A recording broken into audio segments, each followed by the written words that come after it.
नमस्कार साथियों, ज्ञान भूमि के YouTube चैनल पर आपका हार्दिक स्वागत है। जयति कवि भारती श्रृंखला के अंतर्गत हम काव्य प्रकाश का अध्ययन कर रहे हैं और इस संपूर्ण ग्रंथ के व्याख्यात्मक अध्ययन में चतुर्थ उल्लास के अंतर्गत हम पद प्रकाशता पढ़ रहे हैं। पद प्रकाशता का तात्पर्य किसी एक पद के द्वारा जो व्यंजकता होती है और उस व्यंजकता के आधार पर व्यंग्यार्थ आता है और वो व्यंग्यार्थ ध्वन्यर्थ ध्वनि के वेदों में समाहित होता है, उसी से तात्पर्य है। हम अभी तक अर्थांतर संक्रमित का एक उदाहरण, अत्यंत तिरस्कृत का एक उदाहरण, असंलक्ष्य क्रम व्यंग्य ध्वनि के दो उदाहरण, एक सर्वनाम से और एक बिना सर्वनाम।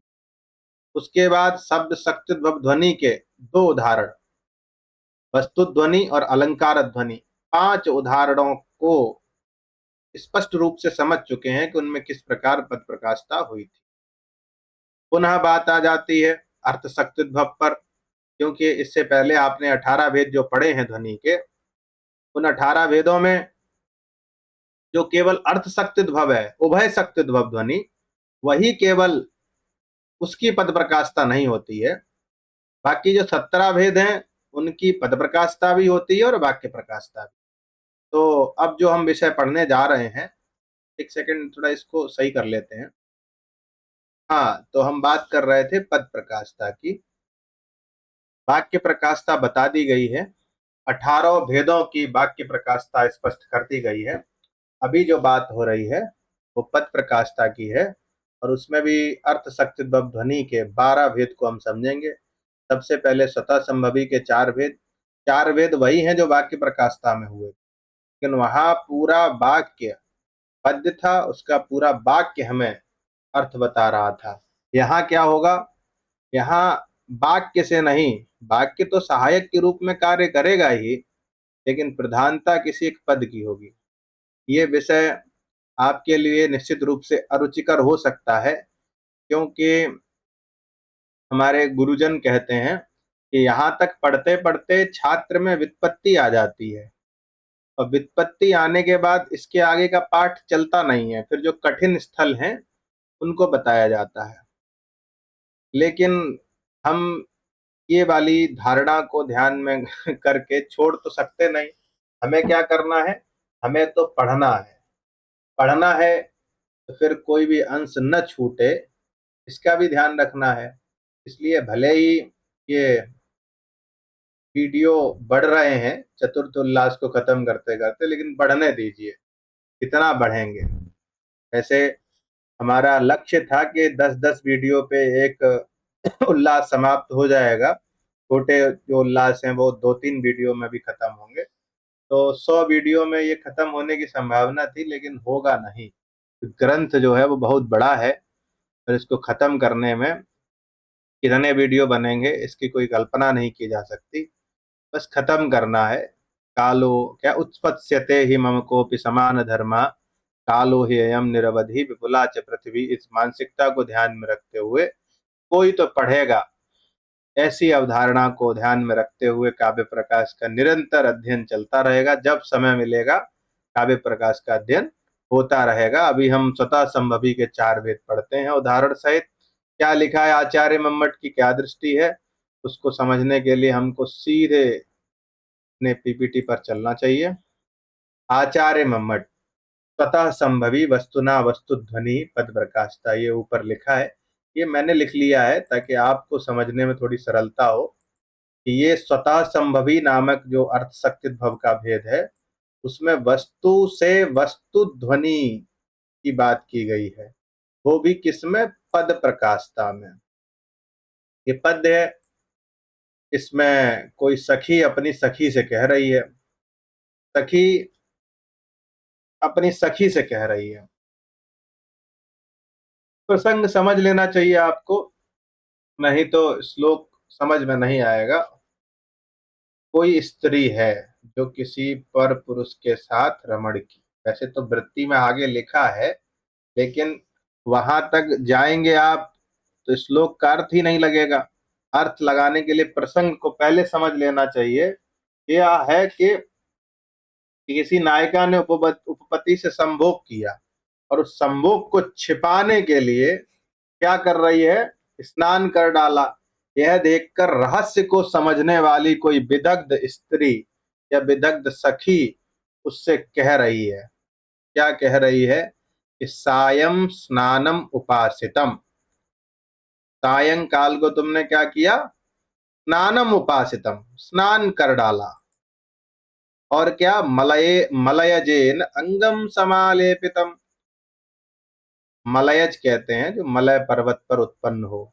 मलये जायते, मलयज, तो मलय पर्वत पर उत्पन्न होता है चंदन, इसलिए मलयज चंदन का पर्यायवाची है। तो मलयजेन चंदनेन संपूर्णम अंगम समालेपितम, अर्थात पूरे अंग पर तुमने चंदन का लेप भी लगाया है।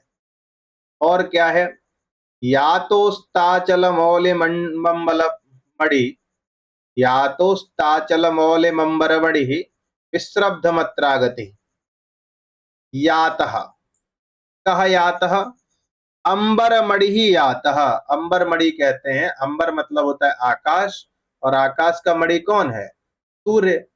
आकाश का जो मणि है सूर्य, वो कहाँ चला गया? अस्ताचल मौलिम यातः, अस्ताचल मौली, अस्ताचल पर्वत के मौली अर्थात शिखर पर पहुंच गया है। सायंकाल को जब सूर्यास्त होता है तो हम क्या देखते हैं? कि जो सूर्य है वो किसी पर्वत की चोटी पर मान लो रखा है। सूर्य का जो बिंब है कैसा लगता है? किसी पर्वत की चोटी पर रखा हुआ सा लगता है। तो अंबरमणिम, अंबरमणि ही अस्ताचलमौलिम यातः, अर्थात सूर्य भी छुपने को है, छुप गया है, चला गया है। यातः दिया है ना, भूतकाल में अक्ता प्रत्यय किया है, ठीक है। और क्या है? अत्रागति विश्रब्धम, अत्र अस्मिन स्थले, तुम जो आई हो, आगति अर्थात आगमन, तुम्हारा जो आगमन है इस स्थल पर वो भी क्या है? विश्रब्ध है, विश्वास पूर्वक है, कोई स्खलन नहीं है। और क्या है? आश्चर्यम तब सौकुमार्यम, अभितः, नहीं ये देखिए, आश्चर्यम सौकुमार्यम, तुम्हारी सुकुमारता के लिए हम आश्चर्य करते हैं कि फिर भी तुम क्या हो? अभितः क्लांतासी, ये न अभितः अधुना क्लांतासी, जिस कारण तुम अभी सब प्रकार से, भीतर से भी और अंदर से भी क्या हो? क्लांत हो, थकावट युक्त हो। और क्या है? नेत्र द्वंदम, नेत्र द्वंदम अमीनलम व्यतिकरम शक्नोति तेनासितुम, तुम्हारे दोनों नेत्र न मुदने की घटना में स्थित रहने में समर्थ नहीं है। नेत्र द्वंदम, दोनों नेत्र जो हैं वो क्या है? अमीलन व्यतिकरम, मुदने की जो स्थिति है उसमें क्या है? तेन असितुम न शक्नोति, नहीं रह सक रहे हैं। तो क्या है यहाँ पर? अत्र वस्तुना कृत पुरुष परिचया क्लांतासी वस्तु अधुना पदद्योत्यम व्यज्यते। यहाँ पर भाव ये है कि अगर तुम पूरे दिन के कार्यों से थकी होती तो स्नान के बाद तुम्हारी थकावट उतर जाती। और स्नान भी ऐसे नहीं किया है, चंदन लेप से किया है। चंदन लेप से कोई व्यक्ति करेगा तो कितना भी थकावट हो तो उतर जाती है। और वास्तव में विज्ञान का नियम भी है कि हमारे आसपास 5 तत्व विद्यमान है, चित्त जल पावक गगन समीरा। ऐसे जो रामचरितमानस में कहा गया है कि अगर हमें बहुत ज्यादा थकावट है तो हम अपने शरीर के सारे वस्त्र उतार कर हवा ले लें। और क्या करें? नहीं तो हम स्नान कर लें, नहीं तो स्ट्रीम अग्नि के संपर्क में आ जाएं, या किसी खाली स्थान में चले जाएं। तो प्रकृति के किसी भी तत्व का हम जब अनुभव करेंगे तो हमारे शरीर की थकावट उतर जाती है। इसीलिए जब हम कहीं बाहर से आते हैं तुरंत क्या हमें पानी दिया जाता है। हमारी संस्कृति में क्या है कि लीजिए पानी पीजिए आते हैं। क्यों है ये? पानी पिएंगे तो आने का जो खेद है, आने की जो थकावट है वो आपकी उतर जाएगी। यही वाली स्थिति है कि अगर तुम स्नान कर चुकी हो तो तुम्हारी थकावट उतर जानी चाहिए। और ऐसे स्नान नहीं किया है तुमने, मलयज का आलेपन भी किया है, चंदन लेप कर किया है। उस समय साबुन तो होते नहीं थे कि लक्स है, कि ये है, नंबर 1 है, आजकल तो साबुन का भी प्रचलन खत्म हो गया है। हमारी मॉडर्निटी इतनी बढ़ गई है, हम लोग आजकल बॉडी वॉश करके आने लगे हैं, है ना। बेला बीटा है और भी फियामा है, ये सब लोग लगाते हैं, हम सुनते हैं। उसे पियर्स है, इनके आते हैं बॉडी वॉश। उनसे निविया है, उनसे स्नान करते हैं। पहले लोग क्या करते थे, मलयज अर्थात चंदन का लेपन करते थे शरीर में। चंदन की जो खुशबू थी वो आज के बॉडी वॉश से बहुत 10 गुना ज्यादा अच्छी थी। तो थकावट का कोई स्थान नहीं बच रहा है। क्यों? क्योंकि जो सूर्य है वो भी क्या चला गया है, अस्ताचल को चला गया, तो धूप भी नहीं है। तुम्हारा आगमन भी कहां से हुआ है, छायादार वृक्षों के बीच से हुआ है, और विश्वास पूर्वक है, तब भी तुम्हें थकावट नहीं होनी चाहिए। लेकिन तुम्हारे सुकुमारता को आश्चर्य है कि इतनी सब चीजें अनुकूल होने के बाद भी तुम अभी क्या हो, थकी हुई लग रही हो। आज अधुना शब्द का मतलब क्या है, आज तुम थकी हुई लग रही हो। तो यहां से क्या अर्थ आएगा कि अत्र वस्तुना, ये क्या हो गया, ये देखिए, अत्र वस्तुना कृत पुरुष परिचया। एक बात ये निकल के आई कि तुम आज थकी हुई लग रही हो, तो इससे क्या निकल के आएगा, कृत पर कृत पुरुष परिचया, किसी पुरुष से तुम्हारा परिचय हुआ, और उस परिचय के बाद तुम क्या हुई, तुम्हारा गाढ़ मसृण हुआ, तुम्हारा तुम्हारा उपभोग बड़ी तत्परता से किया गया, जिस कारण से तुम्हारा जो शरीर है वो क्लांत है। ये वस्तु अधुना पद से द्योतित हो रही है। अधुना पद जो दिया है, अधुना, ये न अधुना अभितः क्लांतासी, इसलिए तुम्हारे सौंदर्य को क्या है, आश्चर्य, आश्चर्यम तव सौकुमार्यम, तुम्हारे सौंदर्य को क्या है, तुम्हारे सुकुमारता को क्या है, आश्चर्य है कि तुम इतना सब हो जाने के बाद भी थकी हुई हो। तो तुम्हारा क्या हुआ है, पर पुरुष से गाढ़ोन्मर्दन हुआ है। मतलब पुरुष ने तुम्हारा बहुत ज्यादा तरीके से उपभोग किया है, बहुत तुम्हारा जो संभोग व्यापार है उसमें तुम मसल दी गई हो, ये वाली स्थिति यहाँ पर बन रही है। वो बंद कर दिए हैं क्या? हाँ, तो ये अधुना पद से द्योतित हो रहा है। दूसरा उदाहरण देख लेते हैं तुरंत। तथा संभवी वस्तुना अलंकार ध्वनि पद प्रकाशता में है। ये जो वो पद दिए गए हैं ये विष्णु पुराण से लिए गए हैं। प्रसंग इसका ये है कि भगवान कृष्ण ने बांसुरी बजाई, जो गोपिकाएं थीं वो आकृष्ट होकर उनकी ओर दौड़ी, लेकिन कुछ गोपिकाएं अपने पति और पिताओं के द्वारा रोक ली गईं। जब वो रोक ली गईं तो उनको बहुत कष्ट हुआ, इतना कष्ट हुआ कि भगवान का चिंतन करते हुए, पर ब्रह्म परमात्मा परमेश्वर का चिंतन करते करते उनके प्राण ही निकल गए। और चिंतन भी ऐसे कर रही थी कि सांस भी नहीं ले रही थी, सांस रोक ली। निरुच्छ्वास तया मुक्तिम गतान्या गोप कन्या।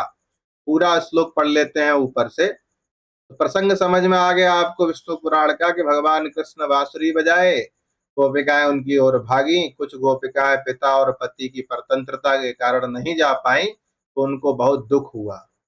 और दुख होने के बाद क्या हुआ, उनका चिंतन करने लगी पर ब्रह्म परमेश्वर का। और भगवान का जब अनन्य भाव से चिंतन किया तो उनको क्या मिल गई, मुक्तिम गता, मुक्ति प्राप्त हो गई। पहले एक बार श्लोक पढ़ लेते हैं, फिर मुक्ति कैसे प्राप्त होती है ये बताएंगे आपको, और इन गोपी कन्यकाओं को कैसे गो मुक्ति मिल गई वो भी समझेंगे। तदप्राप्ति महादुख विलीना से शपातका, पातका लिखा है, तच्चिंता विपुलाह्लाद क्षीण पुण्य चया तथा चिंतयन्ती जगत सूतिम पर ब्रह्म स्वरूपिणीम स्वरूपिणम निरुच्छ्वासतया मुक्तिम गतान्या गोपकन्यका। अन्या गोपकन्यका मुक्तिम गता, ठीक है ना। गतान्या संधि अलग अलग करेंगे इन पदों को, तो गता अन्य निकल के आएगा। तो अन्य गोप कन्यकाएं जो है, अन्य शब्द का मतलब है जो भगवान कृष्ण से मिल नहीं पाई, वो गोप कन्यका जो है वो मुक्ति को प्राप्त हो गई। कैसे? निरुच्छ्वासतया, अपनी सांस प्राण वायु को रोककर। उच्छ्वास मतलब प्राण वायु, और निरुच्छ्वास मतलब उसका अभाव करके। संत लोग क्या करते हैं, अपनी सांस को रोक लेते हैं, प्राण वायु को अवरुद्ध कर देते हैं। एक यौगिक प्रक्रिया है, और इस यौगिक प्रक्रिया का लाभ किनको मिला? उन गोप कन्यकाओं को मिला, जो पिता और पति के द्वारा रोकने के कारण उससे, भगवान कृष्ण से मिल नहीं पाई। अब देखिए, आप एक चीज का ध्यान रखिए, जो मुक्ति है वो तब होती है जब पाप और पुण्य दोनों प्रकार के कर्मों का व्यक्ति फल भोग लेता है।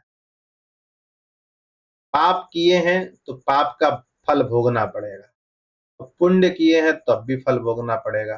पाप करेगा व्यक्ति तो फल उसके बहुत बुरे होंगे, दुख झेलना पड़ेगा, कष्ट में होगा व्यक्ति, और पुण्य करेगा तो अच्छा फल भोगेगा, सुख से रहेगा, ऐश और आराम से रहेगा, साधन संपन्नता बनी रहेगी। और व्यक्ति कोई मानता ही नहीं कि हम पाप किए हैं। संसार में कोई भी व्यक्ति ऐसा नहीं है जिसको खुद से ये लग जाए कि हम पाप किए। अगर उसको खुद से लग जाए तो उसके प्रायश्चित्त में लग जाएगा, प्रायश्चित्त में लग जाएगा तो उसको बहुत कष्ट नहीं होगा। लेकिन हर व्यक्ति अपने आप में हीरो है, सोचता है कि हमसे ज्यादा ठीक तो कोई है ही नहीं, खुद को ही ठीक समझता है, और वो अपनी दृष्टि से ही सारे संसार को संसार दिखाना चाहता है, संसार के सभी लोगों को। मैंने बहुत ज्यादा देखा है समाज में, इस तरह का बहुत ज्यादा वो फैला है जहर, कि व्यक्ति, अगर आप किसी के अधीन हैं तो वो व्यक्ति अपने आप को हमेशा करेक्ट समझता है, और अपनी दृष्टि से ही संसार को देखने के लिए आपको मजबूर करता है, और उसको लगता ही नहीं है कि वो पाप कर रहा है। ऐसी परिस्थिति में जिसको पता ही नहीं है पाप कर रहा है, वो कितना कष्ट भोगेगा। मैंने स्वयं अपने जीवन में ऐसे लोग देखे हैं। ये बात यहाँ पर ऑन वीडियो कहनी नहीं चाहिए, लेकिन कह दे रहा हूँ क्योंकि आजकल सब ऑनलाइन है, तो ये भी ऑनलाइन होना चाहिए कि व्यक्ति सोचता है कि मैं सुखमय हूँ, मुझे कोई कष्ट नहीं हो रहा है, लेकिन एक व्यक्ति कितने लोगों से जुड़ा होता है, खुद से जुड़ा होता है, अपनी पत्नी से जुड़ा होता है। पत्नी को कष्ट होगा तब भी व्यक्ति को होगा, माता पिता को कष्ट होगा तब भी व्यक्ति को होगा, भाई बहन को कष्ट होगा तब भी व्यक्ति को होगा, पुत्र पुत्री को कष्ट होगा तब भी कष्ट होगा उस व्यक्ति को, और पुत्र की पत्नी और पुत्र के पति को कष्ट होगा तब भी व्यक्ति को कष्ट होगा। मतलब इतना दीर्घकालिक जीवन है, इसमें अगर आप पाप करेंगे तो बच नहीं पाएंगे। प्रेमानंद जी महाराज कहते ही हैं कि जो कर्म किया है उसका फल भोगना पड़ेगा, अब किसी भी रूप में भोगो। मुझे तो पता चल जाता है मैं किस कर्म का फल भोग रहा हूँ, और मैं आनंद के साथ उसको भोगता हूँ। भोग लूंगा तो कट जाएंगे, क्योंकि यहाँ भी गोप करने का ऐसे ही मुक्ति को थोड़ी प्राप्त हो गई। उन्होंने दुखों, जो पाप कर्म किए उनका भी फल भोगा, पुण्य कर्म किए उनका भी फल भोगा। अब पाप कर्म का फल कैसे भोग लिया और पुण्य कर्म का फल कैसे भोग लिया, उस पर चर्चा करते हैं। बाकी सांसारिक चर्चा करेंगे तो ये एक तरह से उपदेश बन जाएगा, काव्य प्रकाश छोड़ के हम उपदेशक बन जाएंगे, तो ऐसा नहीं करना है। तो सुनिए, तदप्राप्ति, तत् अप्राप्ति। तत् शब्द यहाँ पूर्व का परामर्शक है, जो उनके भगवान कृष्ण की चर्चा चल रही है। तो तस्य अप्राप्ति कर लो, चाहे बहुवचन में तेसाम अप्राप्ति कर लो। भगवान कृष्ण की प्राप्ति न होने के कारण उनको हुआ महादुख, अत्यंत दुख हुआ कि हम भगवान कृष्ण से मिल नहीं पाए। और इतना भीषण दुख हुआ कि उससे उन्होंने, उस भीषण दुख का अनुभव करते हुए, अशेष पातका विलीना, समस्त पाप जो है वो नष्ट हो गए। पापों का जो फल होता है वो दुख रूप में भोग लिया। दुख क्या था? भगवान कृष्ण की अप्राप्ति, प्राप्ति का अभाव। पाप कट गए। अब पुण्य का फल भी भोगना रहता है। कोई कहे कि नहीं, हम तो केवल पुण्य करेंगे और मोक्ष प्राप्त कर लेंगे। भैया, नियम है, सकाम कर्म करेंगे, अच्छा करेंगे तो आपको अच्छा फल भोगना पड़ेगा, मुक्ति नहीं मिलेगी। मुक्ति के लिए क्या करना है? पाप पुण्य दोनों प्रकार के कर्मों को भोगना पड़ेगा, ये व्यवस्था है। इसको जो मान रहा है उसके अनुरूप कार्य कर रहा है। जो आजकल लोग नहीं मान रहे हैं, चार्वाक सिद्धांत के अनुयायी हैं, वो नहीं मान रहे हैं, उनको दूसरे प्रकार से उसका अनुभव करना पड़ेगा।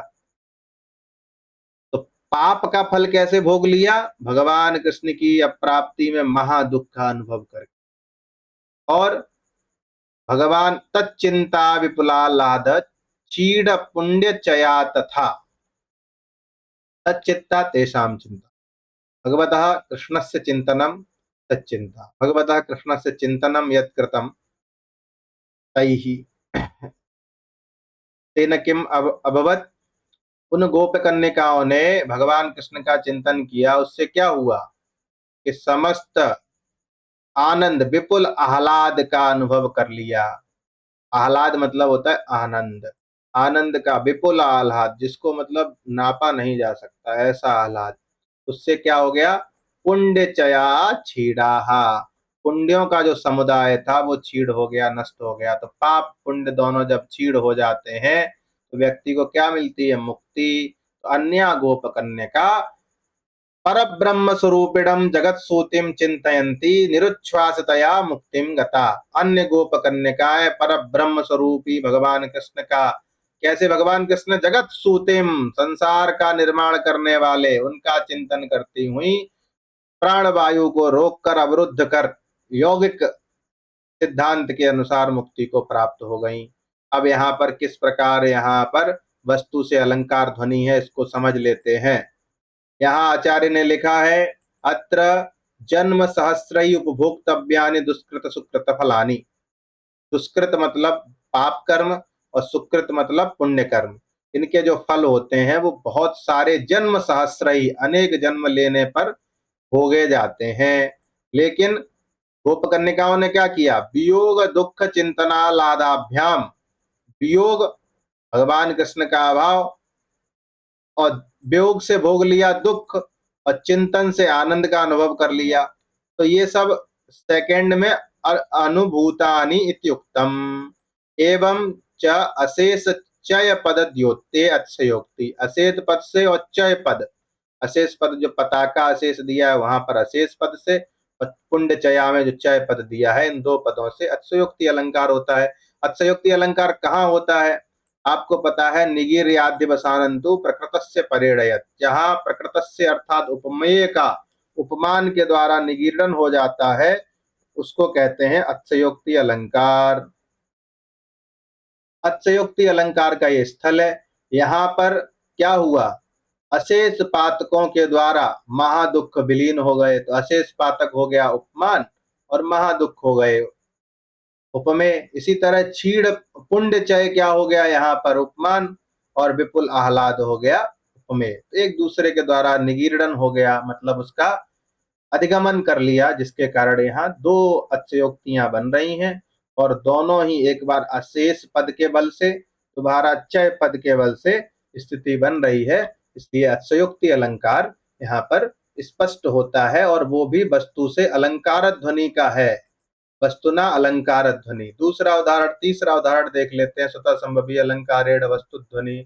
ठीक है, यहाँ पर कोई कवि है, किसी वीर की प्रशंसा कर रहा है, वीर की प्रशंसा करते हुए कह रहा है कि बत वीर, हर्ष की बात है हे वीर, तब दिशताम, तुम्हारी दिशताम परामुखे, त्वयि परामुखम सर्वम।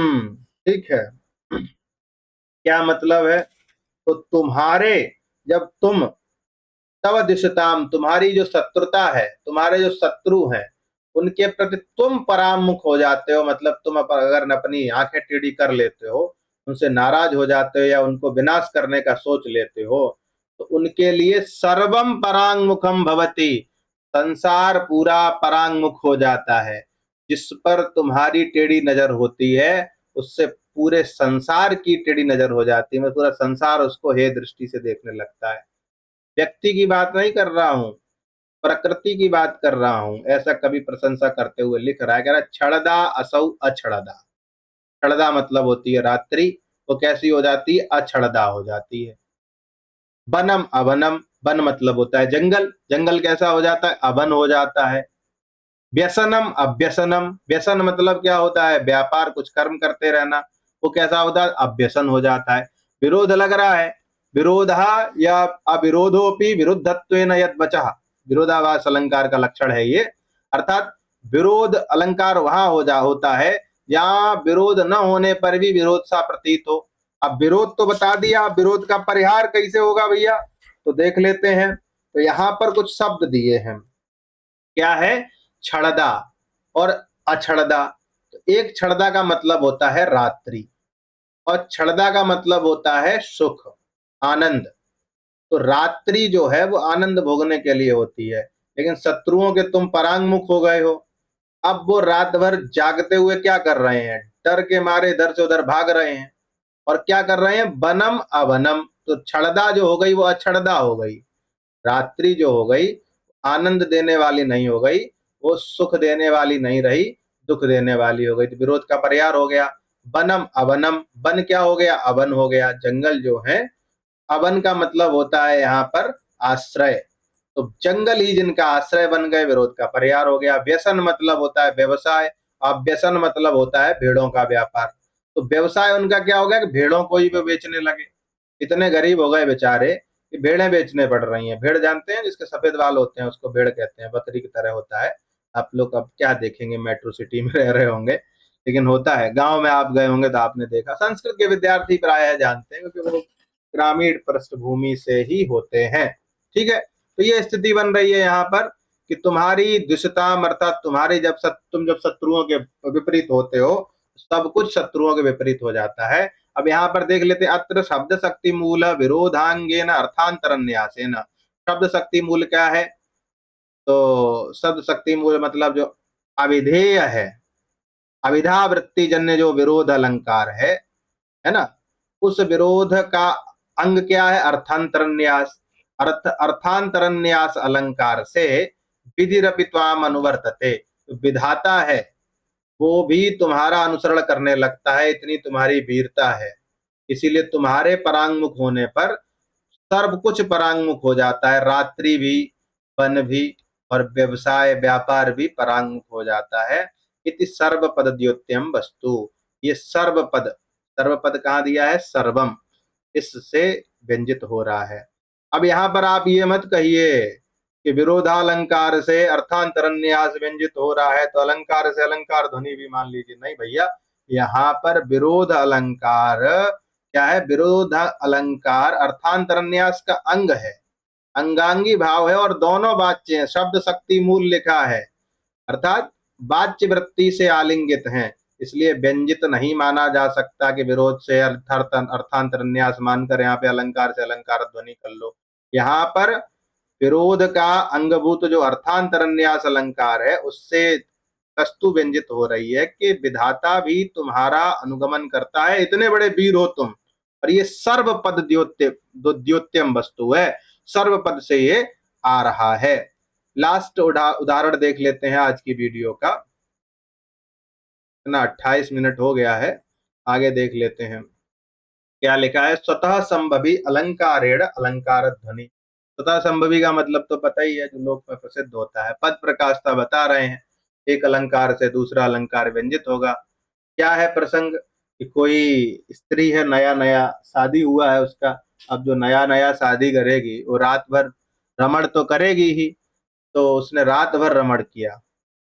सवेरे जैसे ही उठ के उसका पति निकला, तो उसकी सखी क्या कह रही है कि तब बल्लभस्य प्रभाते आसीत अधरो म्लान कमल दलम इति नववधू श्रुत्वा करोति बदनम मही सम्मुखम। तब बल्लभस्य प्रभाते, प्रभाते अर्थात सवेरे सवेरे, बल्लभस्य तुम्हारे पति का, क्या, अधरह, अधरह ये लिखा है ना, आसीत अधरा, अलग अलग करोगे ना। अधर मतलब होता है होष्ठ, तो कैसा हो गया, म्लान कमल दलम। म्लान मतलब होता है जिसकी शोभा थोड़ी कम पड़ जाती है। कमल का पत्ता लीजिए, हल्का सा मसल दीजिए, उसकी लालिमा कम हो जाएगी, सफेदी उसकी बढ़ जाएगी। तो अधर मतलब ओठ कैसा हो गया है, मसले गए कमल के पत्ते के समान, कमल दल के समान। कब, सवेरे सवेरे। इति नववधू श्रुत्वा, ऐसा नववधू ने जब अपनी सखी से सुना, सुनकर बदनम मही सम्मुखम करोति, अपने मुख को पृथ्वी की ओर झुका लिया, लटका लिया शर्म से, है ना। लज्जा लग गई उसको। क्यों लज्जा लग गई, नया शादी हुआ है, तो के ये लोग मान लीजिए उठे हैं 6 बजे। 6 बजे जैसे ही निकला वैसे ही सखी ने संज कस दिया। अब अगर 5 बजे तक रमण की होती, 1 घंटा मिल जाता, तो अधर की जो म्लानता है वो नष्ट हो जाती और पुनः लालिमा आ जाती। इससे क्या व्यंजित हो रहा है कि बिल्कुल सुबह उठने तक तुमने अधर का पान किया है, इसलिए इसकी में म्लानत्व है। अब इसको वृत्ति से ही समझते हैं। अत्र रूपकेण, रूपक अलंकार कहाँ होता है? तद्रूपकम अभेदो यह उपमानोपमेयो। रूपक होता है जहां उपमान और उपमेय में अभेद कर दिया जाए। तो म्लान कमल दल क्या है? उपमान है ना। और उसका आरोप कर दिया है। किस पर कर दिया है? तो अधर पे कर दिया है। अधरः कीदृशः? म्लान कमल दलम। म्लान कमल दलम अधरः। म्लान कमल दमलम एव अधरः। म्लान कम अधरः एवं म्लान कमल दलम, ऐसा कर लीजिए। म्लान कमल दल का आरोप अधर पर कर लीजिए। उपमान का उपमेय पर आरोप हो जा रहा है, वो अभेद वर्णन ही रूपक होता है। तो इस रूपक से त्वया, त्वया अर्थात नभु नववधू के द्वारा, अस्य अर्थात बल्लभस्य, मुहु मुहु अर्थात बार बार, पुनः पुनः, परिचुम्बनम तथा कृतम येन म्लानत्वम, उस प्रकार किया गया जिस कारण से इसमें म्लानता आ गई कमल दल के तुल्य। तो ये किससे व्यंजित हो रहा है? मिलानादि, मिलाड़ादि। अब मिलाड़ादि ये प्राकृत का पद्य है, और इसलिए यहाँ पर म्लानादि आप पढ़िए। म्लानादि पदद्योत्यम काव्यलिंगम। अब काव्यलिंग कहाँ होता है? काव्यलिंगम हेतुर वाक्य पदार्थता, वाक्य की हेतुता या पद की हेतुता, पदार्थ की हेतुता जहां होती है वहां काव्यलिंग होता है। यहाँ क्या हेतुता है? तो बोले म्लानत्व प्राप्त हुआ है अधर में, ये कार्य है। और उसके प्रति हेतु क्या है? तो मुहु मुहु परिचुंबनम, ये व्यंग है, ये इसमें कहीं कहा नहीं गया है।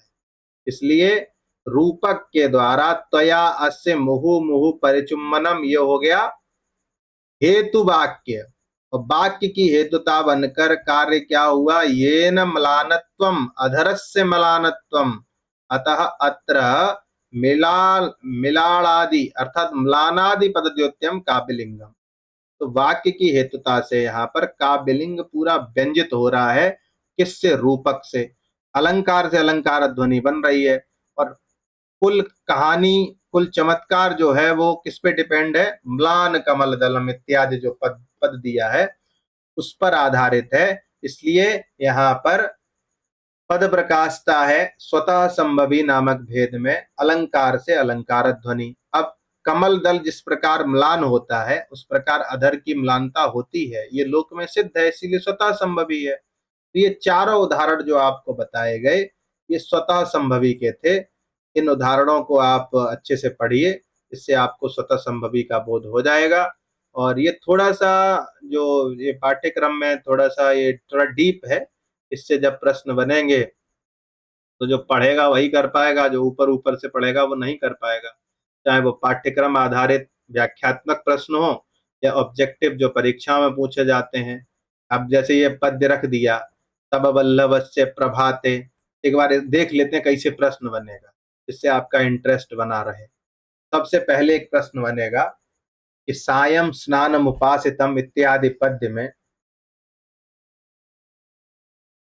अर्थ सत्युद्भव का कौन सा भेद है? स्वतः संभवी भेद है। फिर थोड़ा डीप पूछेगा तो क्या पूछेगा कि इसमें क्या हुआ है? अलंकार से अलंकार ध्वनि, अलंकार से वस्तु ध्वनि, वस्तु से अलंकार ध्वनि, या वस्तु से वस्तु ध्वनि, वस्तु ना वस्तु ध्वनि, ऐसे करके चार ऑप्शन बना देगा। तो वस्तु ना वस्तु ध्वनि आपको सही करना है। तीसरा इसमें पूछ देगा कि किस पद से द्योत्य व्यंग्यार्थ आ रहा है? तो अधुना पद द्योत्यम ऑप्शन रख देगा कि इस पूरे उदाहरण, बहुत ही कठिन जब प्रश्न बनेगा तो इस प्रकार का बन सकता है। इसी प्रकार इसमें भी बन जाएंगे प्रश्न 4-5, और ये आप समझे रहेंगे तो कर पाएंगे, अन्यथा गलत हो जाएगा। और जब एक एक नंबर की मारामारी होती, कई बार एक नंबर से, मेरा एक परीक्षा थी उसमें 2 नंबर से एक पेपर दिया था, 2 नंबर अगर हमारे 2 क्वेश्चन सही होते तो हम सही पद पर होते। अभी भी गलत पद पर नहीं है, आपकी सेवा का अवसर मिल रहा है, ये भी सौभाग्य की बात है। तो ये विषय अलग है, कभी भी निराश नहीं होना चाहिए। ईश्वर कुछ न कुछ सोच कर ही व्यक्ति को कुछ न कुछ देता है। देखिए, मेहनत से क्या मिलता है? वृत्ति। और मेहनत के साथ अगर आपका भाग्य अच्छा मिलता अच्छा है, तो बढ़िया आपको प्रोफ़ेशन मिलता है।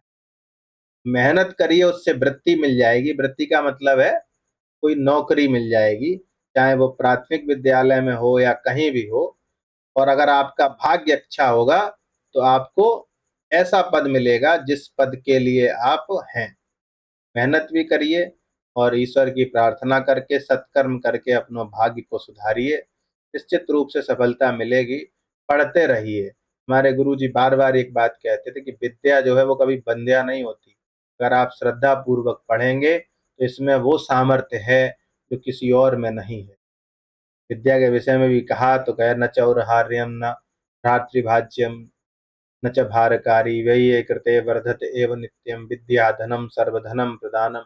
बहुत महत्वपूर्ण चीज है, इसको श्रद्धा के साथ पढ़ते रहना चाहिए, है ना? फल की चिंता नहीं करनी चाहिए, है कि नहीं?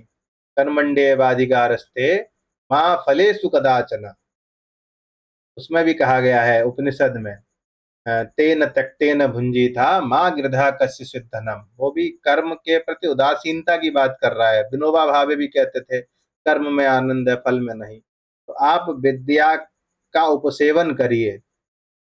क्या मिलेगा ये मत सोचिए, कुछ ना कुछ जरूर मिलेगा।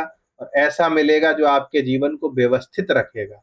कम से कम आर्थिक कष्ट तो नहीं होगा। पढ़िए। और जो संस्कृत की उपासना करता है, संस्कृत में भी साहित्य की उपासना, उसको तात्कालिक आनंद तो आता ही है ऐसे रमणीय पद्य पढ़कर। और जब ज्ञान होगा, तो पारंयिक आनंद का भी अनुभव करेगा। व्यक्ति सभा में बैठेगा, उसको सोचना नहीं पड़ेगा। इसलिए शास्त्र पढ़िए। और शास्त्रों में ये साहित्य शास्त्र के विद्यार्थी यदि काव्य प्रकाश को जान लें, ध्वन्यालोक को जान लें, और बहुत गति है तो अगर रसगंगाधर को भी जान लें, बहुत बड़ी उपलब्धि होगी। तो आज की कक्षा में आपने स्वतः संभवी के 4 भेद जो होते हैं, वस्तु से वस्तु, वस्तु से अलंकार, अलंकार से वस्तु और अलंकार से अलंकार, उदाहरण सहित समझे।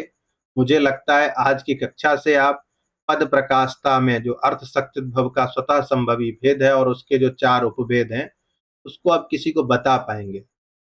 यही हमारा प्रयास है। आप पढ़ते रहिए और हम भी पढ़ते रहेंगे और चर्चा करते रहेंगे इस व्याख्यात्मक अध्ययन का जयति कवे भारती श्रृंखला के माध्यम से।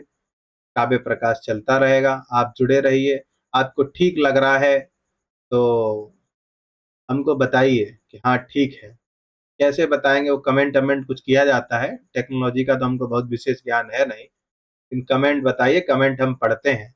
तो कोई जिज्ञासा भी होगी तो उसका समाधान अग्रिम वीडियो में किया जाएगा। थोड़ी सक्रियता बनाए रखिए। हम जानते हैं ये बहुत अंदर का अध्ययन चल रहा है, लोगों ने यहाँ पर अध्ययन नहीं कराया है और बहुत सारे लोग छोड़ के चले जाते हैं, लेकिन हम छोड़ना नहीं चाहते हैं।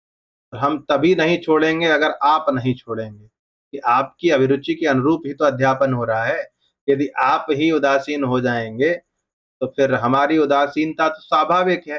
बीच में हम देखें कि विद्यार्थी पढ़ ही नहीं रहे हैं, काव्य प्रकाश का वीडियो जा रहा है, कोई पढ़ ही नहीं रहा है। कोई कह रहा है गुरुजी काव्य प्रकाश में अलंकार पढ़ा दो, कोई कह रहा है बुद्ध चरितम पढ़ा दो। अरे काव्य प्रकाश चल रहा है तो काव्य प्रकाश ही ना पढ़ाया जाएगा, कि बुद्ध चरितम हम शुरू कर दें या कोई और ग्रंथ शुरू कर दें? ऐसी संभावना तो नहीं की जा सकती है ना। आप क्या करिए, काव्य प्रकाश को सश्रद्धा पढ़िए और जिज्ञासा करिए। कोई समस्या होगी तो उस पे हम बात करेंगे। ठीक है, आज के लिए इतना ही। अग्रिम कक्षा में मिलते हैं। तब तक के लिए आपको नमस्कार और अध्ययन निरंतर करने के लिए धन्यवाद।